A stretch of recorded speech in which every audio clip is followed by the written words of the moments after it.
আজ আপনাদের সামনে আমি ভগবদ্গীতার পঞ্চম অধ্যায় কর্ম সন্ন্যাস যোগ পড়ে শোনাব।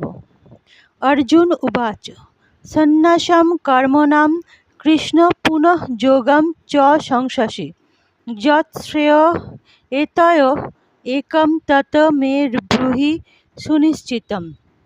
এর অর্থ হলো, অর্জুন বললেন, হে কৃষ্ণ, প্রথম তুমি আমাকে কর্মত্যাগ করতে বললে এবং তারপর কর্তব্য কর্মের অনুষ্ঠান করতে বললে। এই দুটির মধ্যে কোনটি অধিকতর কল্যাণকর তা সুনিশ্চিতভাবে আমাকে বলো। ভগবান উবাচ সন্ন্যাস কর্মযোগ চ নিঃশ্রেয়স্করৌ উভৌ তয় তু কর্মসন্ন্যাসাৎ কর্মযোগ বিশিষ্যতে। এর অর্থ হলো, ভগবান বললেন, কর্মত্যাগ এবং কর্মযোগ উভয়ই মুক্তিদায়ক। এই দুটির মধ্যে কর্মযোগ কর্মসন্ন্যাস থেকে শ্রেয়। জ্ঞেয় স নিত্য সন্ন্যাসী য ন দেষ্টি ন কাঙ্ক্ষতি নির্দ্বন্দ্ব মহাবাহ সুখম বন্ধাৎ প্রমুচ্যতে।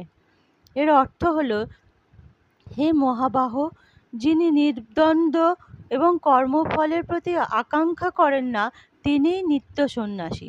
তিনিই পরম সুখে কর্মবন্ধন থেকে মুক্তি লাভ করেন। সাংখ্য যোগৌ পৃথক বালা প্রবদন্তি ন পণ্ডিতা একম অপি আস্থিতঃ সম্যক উভয় বিন্দতে ফলম। এর অর্থ হলো, মূর্খেরাই কেবল কর্মযোগ সাংখ্যযোগ পৃথক বলে মনে করে, পণ্ডিতেরা তা বলে না। সাংখ্যযোগ বা কর্মযোগ যেটাকেই সুন্দর রূপে আচরণ করো, তাতে উভয়ের ফল লাভ করতে পারবে। যত সাক্ষৈ প্রাপ্যতে স্থানং তত যোগৈ অপি গম্যতে একম সাংখ্যম চ যোগম চ যঃ পশ্যতি স পশ্যতি।